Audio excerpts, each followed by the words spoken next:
ঘটনাকে ভিন্ন খাতে প্রবাহিত করার জন্য আবু সাঈদের সহযোগীদেরকে আসামি করে একটা মামলা দায়ের করেছিল এবং যারা হত্যার শিকার হতে পারত তাদেরকে আসামি করে জেলখানায় বন্দী করা হয়েছিল।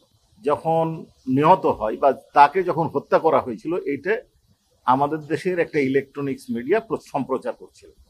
এখানে দেখা যাচ্ছে যে কারা গুলি করেছে এবং আবু সাঈদকে কিভাবে হত্যা করা হয়েছে, কিন্তু তৎকালীন পুলিশ কমিশনার এবং সরকারের ঊর্ধ্বতন কর্মকর্তারা পরিকল্পিতভাবে সেই ঘটনাকে ধামাচাপা দিয়ে ঘটনাকে ভিন্ন খাতে প্রবাহিত করার জন্য আবু সাঈদের সহযোগীদেরকে আসামি করে একটা মামলা দায়ের করেছিল এবং যারা হত্যার শিকার হতে পারত তাদেরকে আসামি করে জেলখানায় বন্দী করা হয়েছিল।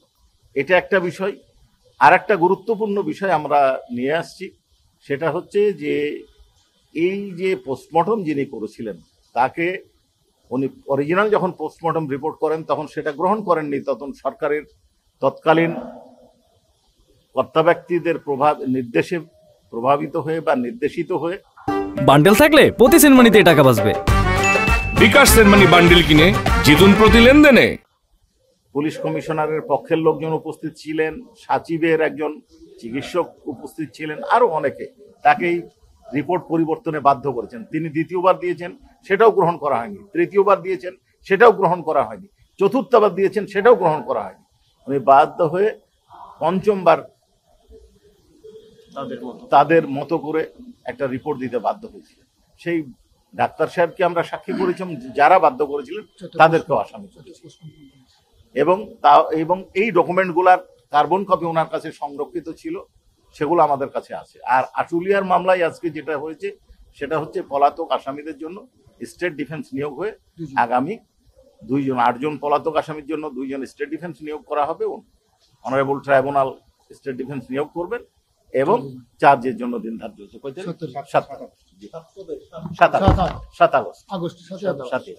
4-5টা না, একটাই অভিযোগ, একজনের অংশগ্রহণ একাদ্রকম। 30 জনের অংশগ্রহণের বর্ণনা দিতে অনেক সময় লাগবে। আমাদের কয়েকটা ভাগ আছে, কারো কমান্ড রেসপন্সিবিলিটি আছে, কেউ ফ্যাসিলিটেট করেছে, কেউ অমিশন করেছে, করতে বাধা দিতে পারতেন, দেয় নাই, কেউ ডাইরেক্ট অংশগ্রহণ করেছেন। এরকম 4টা পর্যায় আছে।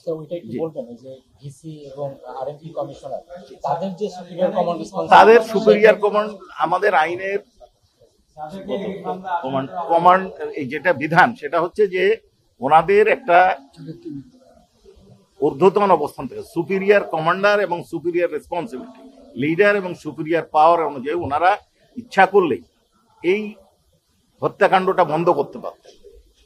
এই হত্যাকাণ্ডকে ওনারা ফ্যাসিলিটেট করেছেন এবং পরবর্তীকালে এই হত্যাকাণ্ডকে ভিন্ন খাতে প্রবাহিত করার চেষ্টা করেছেন। এরপরেও মৃত্যুর কারণ পরিবর্তনের চেষ্টা করেছেন।